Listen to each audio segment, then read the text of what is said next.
आज हमारा जो टॉपिक है वो है भारत और यूरोप के बीच में एक महासौदा जो है वो हुआ है, यानी कि ट्रेड डील जो है हुई है।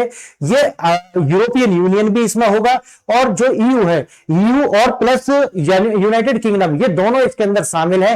तो ये जो महाडील हुई है, इससे में जो पूरा का पूरा जो अंदाजा है वो लगाया जा रहा है कि $1 ट्रिलियन की जो व्यापार है वो होने वाला है इस वाले महाव्यापार से। क्लियर है? यानी कि जो ट्रेड डील हुई है, इससे जो व्यापार होगा, जो अवसर होंगे, वो लगभग $1 ट्रिलियन के बनने वाले हैं टोटल। एक नई वैश्विक व्यापार युग का उदय हुआ है। भारत और यूरोपीय संघ के बीच प्रस्तावित मुक्त व्यापार जो समझौता है, उसके लिए लाइन खुल चुकी है। और उसके कारण आप जानते होंगे कि किस प्रकार से जो अमेरिका के डोनाल्ड ट्रंप है, वो उनका जो एग्रेसिव नजरिया आप पूरे यूरोप को लेकर के है, उसको बताते हैं कि ये तो हमारा ही बैकयार्ड है। तो उसको लेकर के ये अब जो रुकी हुई डील थी, जो लगभग पिछले 19 साल से भी ज्यादा टाइम हो गया ये रुकी हुई थी, अब इसको जो है खोला गया है, या कहिए कि अब इस पर आगे कदम बढ़ाए गए हैं। वर्तमान स्थिति और विशाल अवसर, मौजूद व्यापार जो है लगभग $219 बिलियन का है। और यहां पर अगर 219 में देखा जाए तो भारत जो है वो सरप्लस में है, लगभग $74 बिलियन के में। यानी कि अगर आप देखें व्यापार में भारत जो है वो पॉजिटिव है। आगे देखना, दुनिया का सबसे बड़ा व्यापार समझौता इसे लगभग बताया जा रहा है। अब इसके अंदर जो है लगभग 200 करोड़ लोग, यानी कि भारत के प्लस जो दो देश यूरोपियन यूनियन के जो देश है वो प्लस यूनाइटेड किंगडम, इसे मिलाकर के लगभग 200 करोड़ लोग जो हैं इस वाले समझौते के अंदर आएंगे। इसका मतलब है कि 1 ट्रिलियन का जो ट्रेड है वो पॉसिबल है। अब मैं आपको इसके बताऊंगा कि कौन कौन से ऐसे क्षेत्र है जहां पर लगभग कितना कितना जो है ट्रेड होने की संभावना है। जैसे आप देखेंगे एआई, डेटा और गठबंधन लगभग $500 बिलियन का जो है यहां पर बताया जा रहा है कि भाई यूरोप की जो तकनीक और भारत का जो डेटा मिलकर के एक नई अर्थव्यवस्था क्रिएट करेगा, जिसकी संभावना है लगभग $500 बिलियन का। क्लियर? अब देखना, अंतरिक्ष प्रौद्योगिकी यानी कि जो स्पेस टेक्नोलॉजी है, उसमें लगभग $250 बिलियन की जो संभावना है इस क्षेत्र में बताई जा रही है। यानी कि सैटेलाइट लॉन्च हो, अंतरिक्ष अन्वेषण हो और दूरसंचार में सहयोग के नए अवसर खुलने से लगभग $250 बिलियन का जो है व्यापार का रास्ता खुलने वाला है। कृषि और खाद्य प्रसंस्करण $150 बिलियन का जो है लगभग यहां पर जो है दोनों जो ये संस्था है इनके बीच में, यानी कि जितने भी इसके अंदर जो पार्टनर है उनके बीच में ये सारा कुछ होने वाला है। कृषि हो गया और जो प्रसंस्करण है वो हो गया। भारत के जैविक उत्पाद जैसे कि चाय, कॉफी और मसालों के लिए बड़ा यूरोपीय बाजार जो है हमें उपलब्ध हो जाने वाला है। तो हमारी आने वाली जो समस्या है वो सॉल्व होंगी, रोजगार के अवसर बढ़ेंगे और देश का जो है पर व्यक्ति कैपिटल इनकम जो है वो भी बढ़ने वाला है। $1 ट्रिलियन का महागठबंधन भारत और यूरोप के ऐतिहासिक डील जो है वो होने जा रही है, जिसको आप कह सकते हैं एफटीए, फ्री ट्रेड एग्रीमेंट। आर्थिक विकास दर, व्यापार मात्र, और यहां पर देखना 1 ट्रिलियन का जो मैंने आपको बताया कि लगभग 1 ट्रिलियन तक ये जो जा सकता है जब दुनिया संघर्ष पर केंद्रित है। आप देख रहे होंगे किस प्रकार से अमेरिका ने संघर्ष किया हुआ है पूरी दुनिया के साथ में। उस समय पर भारत जो है अपने आर्थिक जो हित है और आर्थिक भविष्य जो है उसको सुरक्षित करने में लगा हुआ है। छिपे हुए खजाने जो है वो उनकी जो ट्रेजरी है उसको अनलॉक करने में भारत जो है लगातार लगा हुआ है। एक नया आर्थिक सहजीवन, यूरोप का जो पैसा और भारत का जो विकास है वो होने वाला है।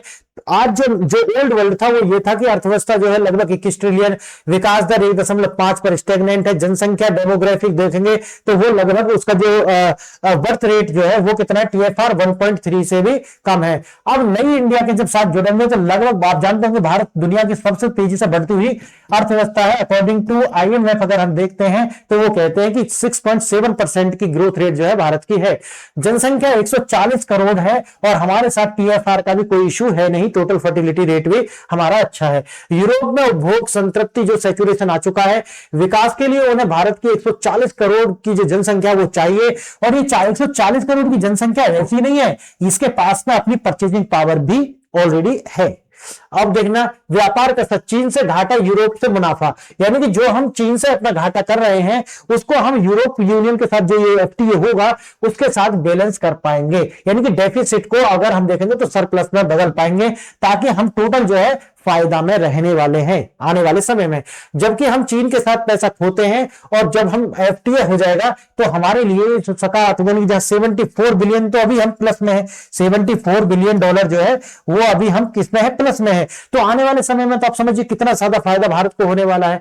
कृषि क्षेत्र में $150 बिलियन का जो ग्रीन गोल्ड जो शुरू में मैंने आपको बताया, भारत के पास में अपना जो है T, coffee, spices, organic fruits, ये सब कुछ है जो वहां जाएंगे। क्योंकि अमेरिका हो, कनाडा हो, वहां पर आप जानते होंगे कि जो फूड क्रॉप्स हैं उनमें जीएम क्रॉप्स यानी कि जेनेटिकली मॉडिफाइड क्रॉप जो है वो उपलब्ध होती है। अब ये अपने आप में देखो, इसके ऊपर कितनी सारी रिसर्च हुई है कि ये डीएनए के अंदर म्यूटेशन तक कर सकते हैं जेनेटिकली मॉडिफाइड क्रॉप्स। और अमेरिका का एक इशू यही था भारत के साथ में कि भारत के साथ में जो ट्रेड डील वो करने वाले थे उसके अंदर एक ये पॉइंट था कि भारत के अंदर जो जीएम क्रॉप्स हैं इनको भी अनुमति दी जाएगी। जबकि आप जानते होंगे भारत के अंदर अगर आप कॉटन को छोड़ दें तो हमारे यहां जीएम क्रॉप जो है वो फूड क्रॉप्स में शामिल नहीं है, लॉ हमारे यहां अनुमति नहीं देता। लेकिन अमेरिका ये चाहता था कि आप इसे कीजिए। भारत के साथ ये डील जो है वो हो नहीं पाई क्योंकि हम डील कर सकते हैं। देखो भारत में अभी लगभग 18 ऐसे देश हैं जिनके साथ में जो एफटीए है उन पर बात चल रही है। लेकिन एक बात आप कॉमन पाओगे सभी के अंदर,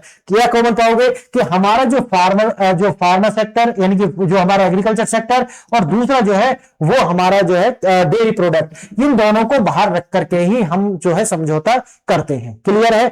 यानी कि अगर हम इन दोनों को, जो भी देश हो, चाहे अभी देखो न्यूजीलैंड के साथ चल रहा है, वहां पे भी हमने यही किया है कि हमारे दो जो क्षेत्र है इनको बाहर छोड़ दीजिए, उसके बाद हम एफटीए करेंगे।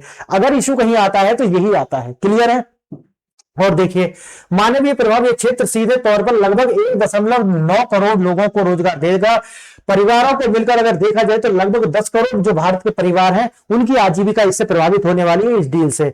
अब जैसे शुरू में मैंने बताया अगर अलग क्षेत्र देखें तो किस प्रकार के जो है हमें फायदा होने वाले हैं, तो मैंने आपको बताया कि एआई के जो क्षेत्र में जब हम अलायंस बनेगा तो लगभग $500 बिलियन का जो है हम जो ये पूरा का पूरा जो ट्रेड होगा वो $500 बिलियन का होने वाला है। जैसे यूरोप के पास जीडीपीआर जानते हो ना, ये गोपनीयता का कानून है, यानी कि जीडीपीआर है लेकिन डेटा नहीं है। भारत के पास डेटा है लेकिन सुरक्षा का इस तरीका से कोई भी तकनीक हमारे पास नहीं है।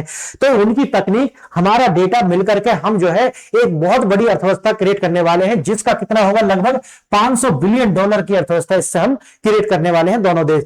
इससे होगा क्या, नई सेवाएं और संज्ञानात्मक तकनीक जो है उसका नया निर्माण जो है दोनों देश या दोनों जो है पार्टनर मिलकर के करने वाले हैं। अंतरिक्ष में महाशक्ति और संयुक्त भविष्य, अब इसके लिए मैंने दूसरा बताया था लगभग $250 बिलियन का, जो किसमें है, स्पेस टेक्नोलॉजी में। आप जानते होंगे कि भारत दुनिया में सबसे सस्ते दामों पर पूरी स्पेस के अंदर अपनी जो सैटेलाइट्स हैं वो भेज सकता है। और इसमें अगर हम देखें यूरोपियन यूनियन यानी कि यूरोपियन यूनियन जो इसे बोलते हैं ईएसए, तो यानी कि ईएसए को मिला लिया जाए और इसरो को, तो दुनिया में इन दोनों को मिलाकर के इन दोनों की जो संयुक्त रैंक है वो 2 आ जाएगी। यानी कि ये अपने आप में इसके बाद में अमेरिका के बाद में हमारी रैंक आ जाएगी अगर दोनों को देखा जाए, और तीसरी रैंक पहुंच जाएगी चाइना की। ठीक है, संयुक्त रूप से। तो अब देखना ये संयुक्त क्षेत्र में हम क्या करेंगे, सैटेलाइट जो है वो लॉन्च करने से हमें फायदा होगा, संसाधनों की जो माइनिंग करेंगे उससे हमें फायदा होने वाला है, और ऊर्जा के जो नए जो रिसोर्सेस है या क्षेत्र जो है वो खुलने वाले हैं, जिससे भारत का जो है जो ऊर्जा जो क्षेत्र है या ऊर्जा भविष्य जो है वो जो है ऊर्जा की जो जरूरतें हैं वो निश्चित और सुरक्षित हो जाने वाली है। जब दुनिया का दूसरा ईयू और चौथा इंडिया सबसे बड़ा अंतरिक्ष खिलाड़ी मिलता है तो वो चीन का जो पिछाड़कर अमेरिका का एकमात्र विकल्प बन जाता है। अब तीसरा क्षेत्र आता है मेडिकल और टेक्सटाइल का, यानी कि जो फार्मास्यूटिकल्स और टेक्सटाइल, आत्मनिर्भरता और अवसर। मेडिकल डिवाइसेस टैरिफ ड्रॉप जो है लगभग 150 से घटकर कितने पे आ जाएगा, इसे होने से 5% पे हम आ जाने वाले। लगभग सोचिए 145% की कमी। उच्च गुणवत्ता वाले जर्मन उपकरण जो है वो भारत के अंदर सस्ते दामों पर मिलने वाले हैं, और ये जीवन रक्षक तकनीक जो है वो सस्ती हो जाएगी।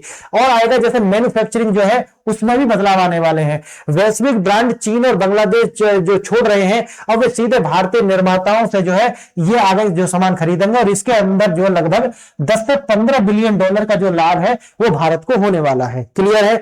अब देखना सेवा क्षेत्र, 10 गुना क्षमता का विस्तार जो है इसमें हो जाएगा, यानी कि नेट सरप्लस पर हम आएंगे। इससे हमें कितना मिलेगा, लगभग $37 बिलियन का जो फायदा है वो होने वाला है। यानी कि पूरा जो इंडिया सर्विस एक्सपोर्ट जो है वो लगभग कितना है, $60 बिलियन का है। अब यूरोप के साथ भारत का जो सेवा व्यापार अमेरिका की तुलना में लगभग कितना है, 10 गुना बड़ा है। इंडिया सर्विस इंपोर्ट जो है लगभग यहां देखा जाए तो कितना है, $23 बिलियन का। भू राजनीतिक यानी कि यहां पर देखोगे 10 गुना है, और ये कितना है, इंडिया सर्विसेज इंपोर्ट यानी कि इंपोर्ट कितना करती है, $23 बिलियन का।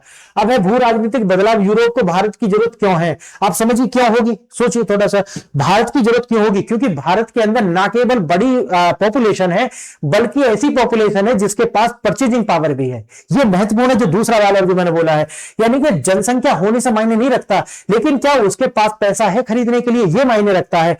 आज भारत की जो मार्केट है, पूरी दुनिया का कोई ऐसा प्रोडक्ट नहीं जो भारत के अंदर आपको ना देख सकते हो आप। इसीलिए आप देखते होंगे कि भारत जो है इसलिए दुनिया से अलग हो जाता है कि पॉपुलेशन तो है, लेकिन साथ ही साथ परचेजिंग पावर भी हमारे पास अवेलेबल है। विश्व जो विश्वास की कमी जो है वो चाइना के साथ होती है, लेकिन भारत के साथ में ये जो विश्वास की कमी आपको देखने के लिए नहीं मिलती। भारत अब एक विश्वसनीय पार्टनर है।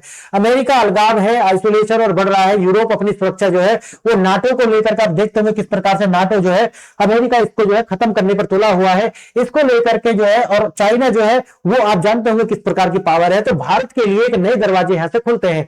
चाइना फैक्टर, विश्वास की कमी के कारण जो यूरोप की जो कंपनियां हैं वो चीन को छोड़ करके भारत की ओर जो आने वाली है समय में। इंडिया रोल, भारत का जो विश्वसनीय साथी, भारत क्या कह सकते हैं, एक ट्रस्टवर्दी पार्टनर है। भारत चाइना की तरह नहीं है, और एक बैगिंग पावर भी है, यानी कि बहुत बड़ी सुरक्षा। आप आता है IMEC, व्यापार की रीढ़ और द बैकबोन, यानी कि ये जो कॉरिडोर है, ये आने वाले समय में, यानी कि इसके अंदर ये सबसे बड़ा क्या बनने वाला है, ये जो कॉरिडोर है ये इसकी रीढ़ बनने वाला है। क्लियर है? तो आगे देखेंगे ये वाला, ये जो फ्री ट्रेड एग्रीमेंट है, इसके अंदर क्या क्या शामिल है, सॉफ्टवेयर, गुड्स और सर्विसेज सारी शामिल है। इसके अंदर आप जानते होंगे ये जो IMEC जो है ये कॉरिडोर है, हार्डवेयर, ट्रांसपोर्ट, डेटा केबल्स, इसके अंदर दोनों शामिल है। याद रख लेना, IMEC के अंदर क्वेश्चन पूछ सकते हैं, और क्वेश्चन पूछेंगे तो पूछेंगे क्या इसके अंदर रोड शामिल है, नहीं, इसके अंदर डेटा केबल भी शामिल है और ट्रांसपोर्ट का माध्यम भी शामिल है। स्वेज कैनाल से तेज है, और ये मध्य पूर्व के देशों के साथ जैसे UAE, सऊदी अरब को भी जो है एक साथ जोड़ता है। भविष्य की राह, मेक इन इंडिया से मेक फॉर वर्ल्ड तक की राह जो है हम तय करने वाले हैं। यूरोपियन टेक एंड कैपिटल, और भारत के अंदर क्या होगा, उसका मैन्युफैक्चरिंग, यानी कि यूरोपियन जो टेक है वो भारत के अंदर मैन्युफैक्चरिंग करेंगे, जिससे क्या होगा, भारत के अंदर रोजगार के अवसर जो है वो बनने वाले हैं। जियो ड्यूटी, भारतीय सामान विश्व स्तर पर कितनी प्रतिस्पर्धा हो जाएगा जब उस पर क्या है, कोई भी जो है ड्यूटी नहीं लगेगी। यानी कि निवेश, भारत के अंदर निवेश आने वाला है। यूरोपीय फैक्ट्रियां जो है वो भारत में सस्ती मैन्युफैक्चरिंग के लिए निवेश करेंगी। और बात आएगी डाइवर्सिफिकेशन, हमारी जो सबसे बड़ी जो चिंता होती है वो ये होती है कि जब एक ही देश पर हम निर्भर हो जाए, जैसे कि उदाहरण के लिए अमेरिका, और वो हम पर प्रतिबंध लगा दे, तो सोचिए कैसी स्थिति बन जाती है कि हमारे जो निर्यात है हम करेंगे कहां। इसीलिए जो डाइवर्सिफिकेशन है वो बहुत ज्यादा महत्वपूर्ण हो जाता है कि अपना जो डाइवर्सिफिकेशन कीजिए। अब इस पर जो है ऐसा नहीं कि हम सब चीन पर निर्भर रहेंगे या अमेरिका पर ही निर्यात के लिए निर्भर रहेंगे, नहीं, अब हम डाइवर्सिफाई करेंगे और उसमें जो है यूरोपियन यूनियन के जो देश हैं वो भी शामिल हो जाएंगे। अब ट्रिलियन वन, जैसे बताया कि वो कोई कुछ भी कहता हो, लेकिन इससे लगभग हमारा आकलन कहता है कि $1 ट्रिलियन की जो अर्थव्यवस्था है वो इससे क्रिएट होने वाली है। 9 लाख करोड़ सालाना का जो फायदा भारत को होने वाला, और ये केवल एक व्यापार समझौता नहीं है, ये एक नई जो है एक नई जो वार्षिक अर्थव्यवस्था का निर्माण है। और आप देखेंगे कि इससे आने वाले समय में भारत को बहुत ज्यादा फायदा होने वाला है। फ्रेंड्स, बताइए कि ये वीडियो आपको कैसा लगा, आपने वीडियो यहां तक देखा, इसके लिए बहुत बहुत धन्यवाद।